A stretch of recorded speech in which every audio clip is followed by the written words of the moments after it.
No matter the position you're in, the Squid Game sucks from all angles, and the series only show the highlights. But in reality, the days are way longer and way worse than you might think.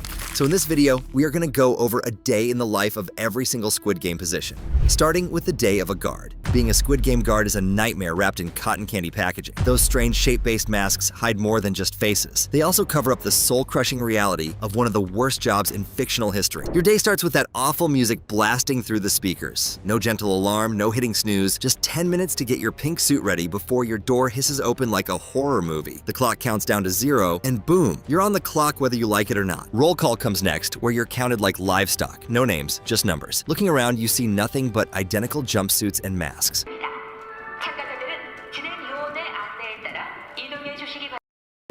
Circle, triangle, square. That's your entire identity now. That cute little shape on your face is all that separates you from other groups of guards. But as far as the same shapes, you're all the same breed of cattle to the Squid Game founder. If you're a circle, which is a real bad spawn, you're at the bottom of the food chain. Triangles get guns and slightly more respect. Squares are the bosses, barking orders and making your life even more miserable than it already is. But honestly, every rank sucks in its own unique way. The rules for guards are even stricter than for the players. Drop your gun? Dead. Try to help a contestant? Dead. Accidentally sneeze at the wrong moment? Probably dead. One slip, one moment of humanity, and you're done for life. The whole facility is under constant surveillance. Cameras are everywhere, and armed supervisors are watching your every move. You're never truly alone, not even in your room. Someone's always watching somehow, making sure you stay in line. Mess up, and that someone is more than happy to put a bullet in your head. And who's the guy in charge of this cheerful operation? The Big Daddy frontman, of course. The boogeyman who never sleeps, and is just waiting for you to screw up. Working under his watchful eye is like living under a microscope 24/7. You can't relax, can't breathe, can't even blink without worrying he might see or sense weakness in you. Food time is no picnic either. The meals are engineered to keep you functioning, but just barely. Industrial-looking slop that provides enough calories to keep you moving, but tastes like something scraped off a factory floor. Every bite makes you long for just about anything else. Even those weird honeycomb candies would be a huge upgrade. You eat quickly, not because you're hungry, but because lingering around means thinking. And thinking leads to feeling, and feelings are the enemy in this place. So you shovel that tasteless gunk into your face and get back to work. There's always more work. The morning routine never changes. Stand guard, watch players suffer, and clean up blood-streaked floors. If you're a circle, you get the worst job of all, dragging away lifeless bodies and burning the remains in the incinerator. There's nothing like the smell of charred corpses before lunch to really brighten your day and whet your appetite. You're not just a guard, you're a janitor, a cook, and an executioner, all rolled into one convenient pink package. Scrubbing walls clean of the previous day's bloodbath becomes second nature with time. You try not to think about the fact that each splatter represents someone's child, someone's parent, someone's friend and brother or sister. One morning during a game, a player gets close to you. His face is streaked with sweat and fear, and for a brief moment your eyes meet through your mask. There's a desperate plea, a silent begging for mercy. He whispers, "Please," so softly that no one else can hear. For just a heartbeat, you want to help him, but then you feel a higher-ranked guard's presence behind you. You step back, pretending you didn't hear anything, pretending not to care.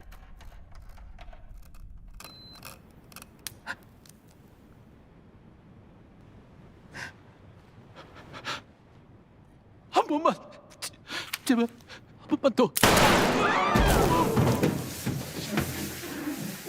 The player's hope dies instantly as they see the superior guard, and another piece of your humanity dies with them. The organization doesn't just throw you into the deep end. They make sure you're properly brainwashed first. During your short training period, they drill one message into your head. Absolute loyalty to the game is the highest honor a guard can achieve. By the time training ends, you're handed a loaded gun, if you deserve one, and ordered to execute anyone who breaks the rules. Your first execution happens during the honeycomb game. Nothing prepares you for it. Training is one thing, but actually ending someone's life? That's a whole other monster. Your gunshot echoes through the air, and a life is ended by your hand. But you know what the worst part is? It gets a little easier every time. Just a little, though. If you're fortunate enough to get a break, you might play cards with the other guards. These brief moments of everyday normalcy are rare treasures, memories of the life you left behind for the duration of the games. For a few precious minutes, you're not an executioner or slave, you're just a person playing a game that doesn't end in death for once. But even these moments are flawed. You look at your fellow guards and wonder, who were they before? What desperate situation brought them here? Could they shoot you tomorrow if ordered to? Probably, and you'd shamelessly do the same. The Squid Game facility's atmosphere is soul-crushing. Endless beams of fluorescent lighting cast a harsh glare that makes everything look like a kiddie-designed morgue. It never changes, never dims, slowly draining what's left of your humanity day by day. The afternoon brings more games, more deaths, and much more cleaning. After each round, the hollow feeling inside you grows. The players who showed kindness are now gone because of you and your colleagues. But the guilt in your chest has nowhere to go. The threat of your own death, if rules are broken, overrides any idea of showing mercy or rebellion. The marble game is particularly brutal on your mental mental state. Watching one player sacrifice himself for his elderly partner ignites a flicker of compassion in your chest. But you can't show it. You maintain your robotic demeanor as human tragedy unfolds before you and another piece of your humanity dies. You hate your reflection now. Behind that mask is a murderer. But the organization doesn't care about your guilt. They just give you new orders and expect dogmatic obedience. As night falls, you return to your quarters, the only place where you can momentarily escape the horror show of the Squid Games. There, you're just another shape, another anonymous guard drowning in regret. You contemplate the short list of possible escapes from this hell, but you know it's useless. They know everything. They can't be beaten. During off hours, you chill around the maintenance corridors where cameras don't reach. That's the only place you can let the mask slip, both literally and figuratively. You might encounter another guard who doesn't judge your sorry state. Maybe they even have some sympathy, but they can never express it. These rare human connections are dangerous but essential for maintaining your sanity in a place like this. Time in this spot blurs. Days feel like years, but there's no future, no past, just the eternal present. You try not to think of your old life. You never appreciated the everyday parts of life, the little things. The walk to your old workplace, the annoying sounds of your neighbors. At least back then you had your own life under your own roof, even if just barely. But if you let your mind wander, you might slip up. And slipping up means joining the bodies you've been carrying to the incinerator. Sleep doesn't bring any rest. Screams of players keep you awake, along with nightmares about people you've executed. When you finally do sleep, you dream about escape, about rebellion, about anything but this pink prison you're trapped in, continuing to feast on your soul. But escape is impossible. The facility is an inescapable island. And even if you could leave, where would you go? How do you return to normal life after what you've seen, what you've done? Every guard eventually reaches their breaking point. For some, it's after their first kill. For others, it takes weeks or months. But it comes for most eventually. Maybe you hesitate too long while patrolling a dim corridor, or fail to kill a player in a reasonable time, or maybe even just fail your report to your post. A higher-ranked guard steps forward, gun trained on your head. There's no time for words, no time for apologies. You know the rules, he says through his mask. One slip and you're done. Your throat tightens. I was just tired. Doesn't matter. After a brief silence, you know what's coming. An loud crack, a flash of pain, then you slump to the cold floor. In your final seconds, you realize that the promise of easy money was just cruel bait, leading you here with the other unfortunate souls. A disposable chess piece on a deadly board designed for the entertainment of the wealthy. No funeral, no name, no memory. Just another body to be dragged away in silence by tomorrow's desperate recruit in pink while today's rots. Being a Squid Game guard might look mysterious and cool on screen. The uniform has a certain minimalist appeal, and there's something oddly fascinating about those geometric masks. But in reality, it's one of the worst jobs imaginable. You lose your identity completely. Your face covered, your name gone, replaced by a shape and number. You're no longer a person, just another disposable worker in an endless supply chain of cruelty. You're just as trapped as the players are. The only difference? You're wearing a mask and possibly holding a gun. One wrong move and you're done. The moral weight of your position crushes you daily, while you're forced to watch people die in twisted games, sometimes by your own hand. Even if you work your way up from circle to triangle to square, even if you somehow become the front man himself, the job still sucks. You're still a prisoner of the system, just one with slightly better accommodations and rules. So next time you watch Squid Game and think those pink guards look cool, remember that behind those masks are people just as broken and trapped as the players they're guarding. The difference is they don't even have the hope of winning and being rich. So that's been a day in the life of a pink guard. But if you thought the life of a guard was bad, well then the day of a contestant will shock you.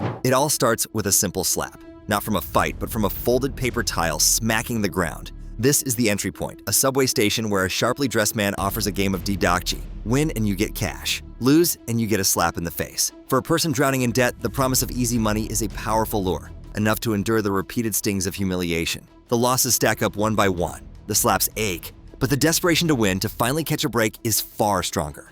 When a win finally comes, you're given the money and a business card with 3 simple shapes: a circle, a triangle, and a square. A phone number is the only other detail. The well-dressed man explains there's a much bigger game for a much bigger prize, if you're willing to play. For a life defined by loan sharks and impossible bills, the card feels less like an option and more like the only way out. You inevitably make the call. A time and a place are arranged. You're picked up in an unmarked van where a strange gas fills the air, and the world slowly goes black. You awaken in a huge, sterile dormitory with hundreds of strangers. Everyone is wearing a green tracksuit with a number on their chest. The bunk beds are stacked high, almost like shelving for products. There are no names here, just numbers. The air is thick with confusion, fear, and a flicker of hope towards better lives. Masked figures in pink jumpsuits appear, their faces hidden by the same shapes from the invite card. They explain the rules in a flat, robotic tone. 6 games, spread across 6 days. The winner gets a massive cash prize. The total, displayed in a giant, transparent piggy bank high above them, grows every time a player is eliminated.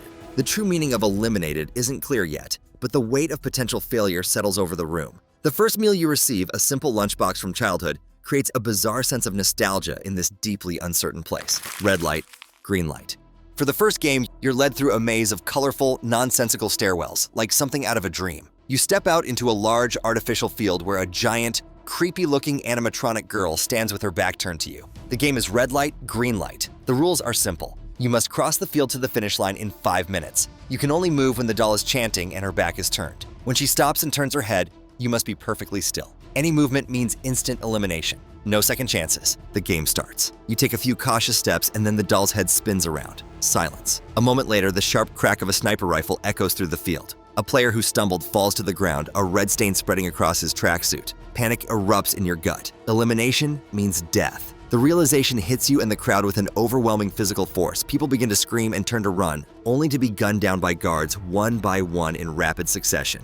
The cheerful playground has become a killing field as a dark and bottomless fear fills your stomach. Your survival now depends on pure instinct. You move when she isn't looking, and you freeze into a statue when she is. You fear as much as breathing when she faces you. 5 minutes feels like an eternity. Every muscle in your body screams to run, but the slightest twitch could be fatal. The doll's sing-song voice becomes a death countdown. Seeing someone fall just feet away is a constant, brutal reminder of the stakes. If you make it across the finish line, and many don't, any sense of relief is swallowed by the grim new reality of your situation. You are now fighting for your life. No one can save you. Back in the dorm, the empty beds are a haunting sight. The prize money in the piggy bank has ballooned, a monument to the dead. Your shock turns to anger, and you join the others in demanding to leave. A clause in the contract allows the games to be stopped if a majority votes to end them. A vote is held, the numbers ticking up on a large screen. It's a tense battle between the terror of the games and the misery of the world you left behind. The vote is painfully close, but the majority chooses to go home. Your return to the real world is jarring.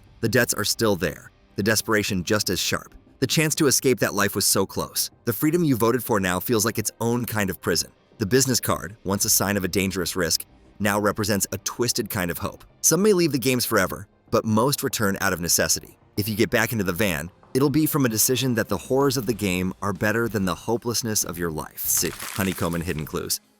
The second game takes place in a playground. You have to choose one of 4 shapes etched onto a wall: a circle, a triangle, a star, or an umbrella. The choice seems random, a matter of luck. The task is then revealed. You receive a small tin containing a piece of dalgona, a fragile honeycomb candy stamped with your chosen shape. You have 10 minutes to carve it out perfectly. If it cracks or breaks, you are eliminated. The task is deceptively difficult. The honeycomb is incredibly brittle, and your provided needle is a poor tool. A shaky hand or a moment of impatience could shatter the shape, and with it, your life. The tension is immense. You watch as those who picked the simple triangle work with frantic focus, while those who chose the complex umbrella begin to sweat with dread. Gunshots slowly echo around you as you hear some players pleading for their lives after the sickening crack of their candy. Strategy becomes your key to survival. You see another player discover that licking the back of the candy can melt the sugar, making the shape easier to trace. The tip spreads quietly, a small moment of shared humanity in a place designed to crush it. Even with this trick, the clock is fast. The sound of a gunshot marks every failure,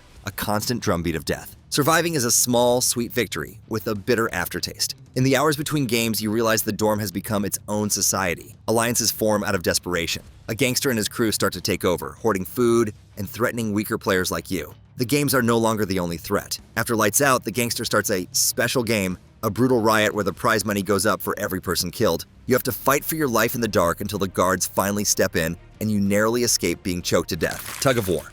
The third game requires teamwork. You're told to form a team of 10. You see most people rush to team up with the strongest men, leaving you to join a group with the old, the women, and the weaker men.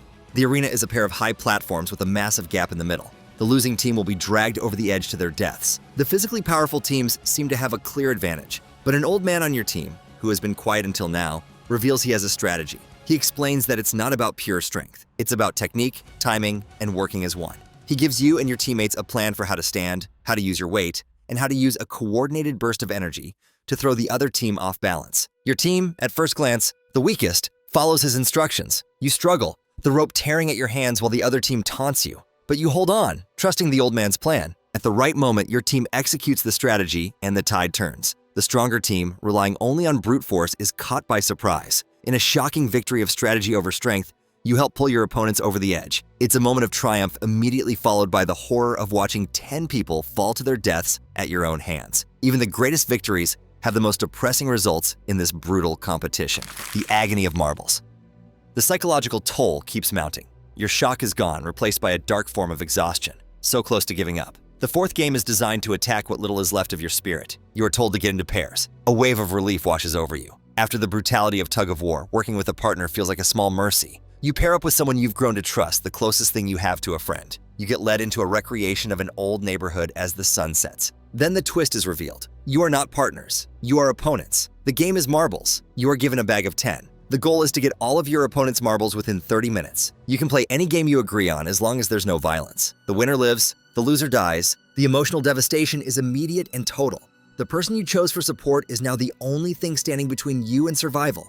The game is a factory for betrayal. You must face your friend with an impossible choice. You watch as others try to find a way for both to live, but the guards refuse. The next 30 minutes are filled with quiet, desperate games, but more than that, with heartbreaking choices. A husband betrays a wife. A player tricks his trusting friend to win. The gunshots that follow this game are the most crushing yet, each one marking a broken bond and a lost piece of your humanity. Whether through deception, luck, or even skill, your life being kept has led to the loss of somebody else's, somebody close to you. The glass bridge.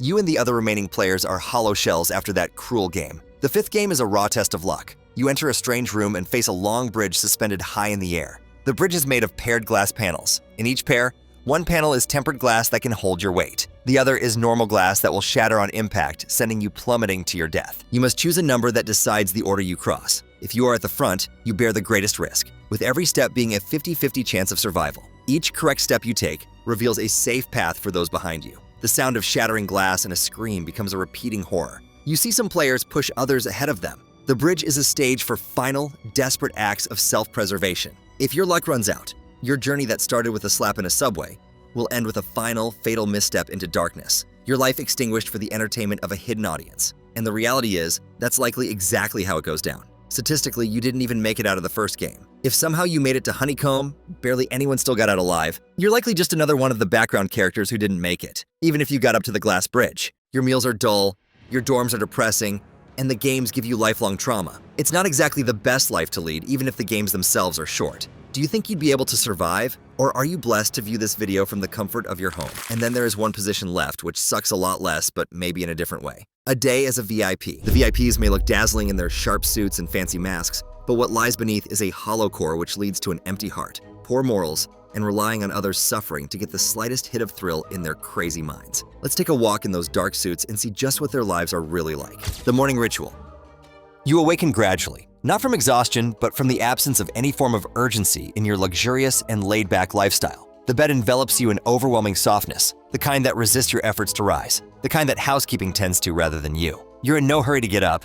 Your businesses are managed by those below you, and your place is high in the sky. No clocks dictate your schedule. No digital alarms break the calming silence of your room. Only stillness surrounds you, providing both a sense of peace and loneliness. There's very little room at the top, and you wouldn't waste your chance by dragging somebody else along for the ride. Light glows from within the walls, concealed behind smooth panels of marble and gold. The light is warmth but not intense, perfect for the morning mood. You rise, sitting in the bed, and inhale deeply. A scent of cedar is in the air, subtle and luxurious. Someone has already drawn the curtains halfway, revealing the colorful ocean extending beyond the distant cliffs and mansions. Dawn has only recently broken, your usual wake-up time. The room has unnatural tidiness, as if untouched by human presence since its creation. Yet you've occupied it for days, or maybe even a week. Such measurements of time no longer concern you. Your money ensures maids routinely clean up after you, so you just sit back and relax, uncaring about which day of the week it is. Standing, you find your robe waiting for you, freshly cleaned. Deep black fabric with golden embroidery along the edges. You drape it across your shoulders and cross the marble flooring barefoot.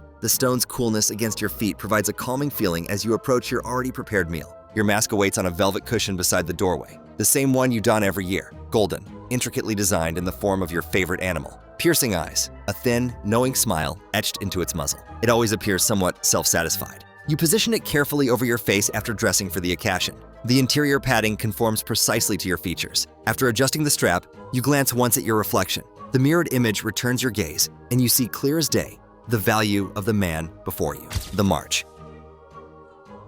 A soft knock interrupts your self-admiration, always 2 taps on the door. Bodyguards stand motionless outside, clothed entirely in black, posture firm and professional. No words are necessary as you open the door and fall into formation behind them. The corridor stretches seemingly infinitely, lit up by sophisticated floor lighting that would cost more than double the average worker's salary. The sound of your footsteps disappear into the soft carpet. No conversation breaks the silence. You pass once again through a gallery of living statues. Humans covered in metallic paint and posed as sculptures. Some breathe audibly. You detect movement from one. Another winces as you approach but maintains position. You avoid a prolonged observation. They serve as mere decorations, elements of the atmosphere. They please the eye more than any simple sculpture or painting. The lounge doors slide open automatically as you reach them. Velvet chairs arranged in semicircular formation await your approach. Windows extending from floor to ceiling cover the room. Silver trays supporting crystal decanters lay before you. You proceed to your customary seat, throne-like in both form and cushioning. A server places a glass within reach, clear amber liquid at just the right temperature. You acknowledge with a nod. He retreats silently, having fulfilled your favorite order. The game begins. Screens descend from the ceiling. 16 contestants stand aligned at a glass bridge. You zoom in on the main camera. One participant already trembles visibly at the reveal of the game. Another is emotionally empty after their experiences. You haven't committed their numbers to memory yet, but note one player in particular. The final edition. That's why you recall him. His name was announced late during the second recruitment phase. He appeared disoriented as if boarding the transport had been a mistake of some kind. But somehow he remains among the final contestants. You sip and deliberately observe the competition. The first contestant steps forward, hesitates, then leaps, shatters the initial panel before falling rapidly. No sound of terror, just breaking glass and the collective gasp from those still waiting. The player died before they even understood what happened to them. The second one hesitates far longer, still selects incorrectly on the next step. An identical outcome follows. 2 down already, 2 for 2. You glance toward the betting screen. You selected a mid-sequence contestant. The specific identity is irrelevant since financial gain isn't your main objective here. You attend for the moment of descent, the exact second that someone realizes their life has been wasted. You enjoy seeing the vermin compete to the death over some printed paper you own millions of. The next player attempts to run through without thinking, hoping to luck their way to the end. But they fail to reach the halfway point. Several VIPs emit brief laughter. Not you, though. Such a pathetic attempt wasn't worth attention. Tension builds when one contestant discovers the pattern. Perhaps reflections, perhaps sound. You lean forward slightly. How they know is. Even with understanding, probability eventually takes hold and the player fails to make it to the end. You finish your beverage as multiple others fall to their deaths. Few contestants remain. Number 456 continues standing, continues jumping, continues guessing, continues surviving. You place no wager on him, yet you monitor his progress as he seems to stand out from the others with pure instincts controlling him. When the final tile is crossed and the remaining contestants exit safely, the lights dim and the game concludes. The lounge returns to darkness. No applause, no commentary. Only silent movement as you and the others rise from the chairs. The guards resume their positions by your side. You retrace your path, past the same strange statues, returning to your suite. Inside, everything has been restored. Fresh robe hanging, bed impeccably made. Screens glowing with a soft light around you. You position yourself on the bed's edge and examine your tablet. A message appears. Final game, scheduled for tomorrow at 10 a.m. Player count, 2. You tap received and set the device aside. Then you recline, direct your gaze toward the ceiling, and close your eyes. You don't speculate about the victor, you care only that someone will be defeated in a bloody mess. The final contest. You awaken before the automated lighting activates. The room remains silent. The same fragrance as usual lingers. The same bedding surrounds you. You rise casually. No knock summons you, but you recognize today's significance anyway. The finals. After your morning routine, you exchange no words with anyone during your departure from the suite. The guards maintain their cold composure as you glance around. They avoid eye contact, not wanting to overstep their boundaries. They remain stationary until you enter the corridor. Then they position themselves behind you. The journey to the viewing lounge seems more substantial this morning than before. Heavier somehow. Simply more consequential. The atmosphere is different, quieter and more impactful, as if the room itself anticipates something momentous from the last round of the game. The lounge doors welcome you to the viewing area. The space appears darker, windows obscured. The usual beverage awaits beside your designated seat. You take the central chair, the same position as always. You accept the drink but refrain from drinking it at once, instead waiting for the mouth-watering finale to take place. The screen descends and reveals the players as you analyze their performance. Player 218, composed, focused. The archetypal competitor who navigates the challenges as intended. Player 456, you tilt your head slightly. You remember watching him stumble during the earlier challenges. His elimination should have occurred during the very first round, yet somehow he endures and managed to get this far. The competition begins. Only wind can be heard traversing the arena until the piece is broken by footsteps. They circle each other. One charges, the other evades. A brief struggle leads to a strike. You lean forward as the intensity builds. They lack professional training, clearly visible from their childish fighting. It's just two desperate individuals attempting to claim a prize they should never have been invited to pursue, judging by their performances. You take some sips as the confrontation continues slowly. Then something unexpected happens. Player 456 takes an advantage. He immobilizes 218 on the ground. The knife remains firmly in his grasp. One additional movement would conclude the event, but he pauses. He hesitates. You blink behind your mask, surprised. He speaks, sounding tinny through the speakers. Understanding his exact words isn't necessary. His tone reveals everything. He wants to quit the competition. He offers the other contestant an opportunity to vote. He attempts to end things peacefully. Such actions are unprecedented, to say the least. You've never seen someone retain enough of their humanity to try something like this. You lean in, fascinated by the inner workings of this man's strange mind. No contestant has attempted anything like that before. They typically give in and become eager to complete the challenge at all costs, to claim the reward. But this one, he demonstrates something else, a deeper belief. Player 218 rejects the offer, grabbing a blade, and you expect him to go for the kill, but he self-eliminates instead. What? How could this be? Player 456 collapses to his knees. His expression lacks any form of joy. He appears to be devastated. You lean back in the seat gradually, making the connection that the two must have been friends long before their deaths. The screen darkens. You remain seated momentarily as you turn around you to see no friend of your own, merely associates, if that. A familiar heaviness ents the atmosphere, the distinctive weight that always comes to you after a reminder of your success. Yes, you're above them all, but to get it, you sacrificed everything and everyone you loved. Yet these nobodies, full of debt and leeching off society, were able to maintain a sense of connection and camaraderie even in a duel to the death. It defies everything you know. It reminds you how lonely life is when you're in the uber-successful layers of society. Then you rise, unwilling to reflect on this to deploy outside of your suite. You retrace the familiar path through the corridor. Back in your room, the temperature feels lower than before. Your luggage stands prepared. Your tablet pulses gently on the nightstand. You retrieve it. Only the slightest hesitation before you select confirm. Your helicopter gets prepared as you prepare for the trip, trying to push away the memories of family abandoned for your business endeavors. You remove the mask and return it to its protective case. As your private aircraft ascends, the island vanishes beneath you. The structures, the competition arena, the ocean, all transforming into indistinct patterns of gray and black. You don't maintain visual contact for long, and as you look away, you also bury your loneliness once more. You contemplate player 456 again, the final contestant, the one who nearly ruined the game. There will invariably be many new contestants for him to witness the downfalls of. Always more competitions. Always someone prepared to accept defeat. Always a way to justify your decisions. You rest your head against the seat as the helicopter picks up speed, forgetting all the details. The only relevant fact is that the game ended. And soon, another will commence. And another after that. And through it all, you will enter your suite alone, unable to undo your many cruel actions in life, unable to truly live with them peacefully. The price of being a VIP. So this has been a look at what it'd be like to live as a VIP for a day. What do you think? Is it a fate worse than being a pink guard? If you don't know what their lives are like, check that video out here and subscribe for more Squid Game videos and theories.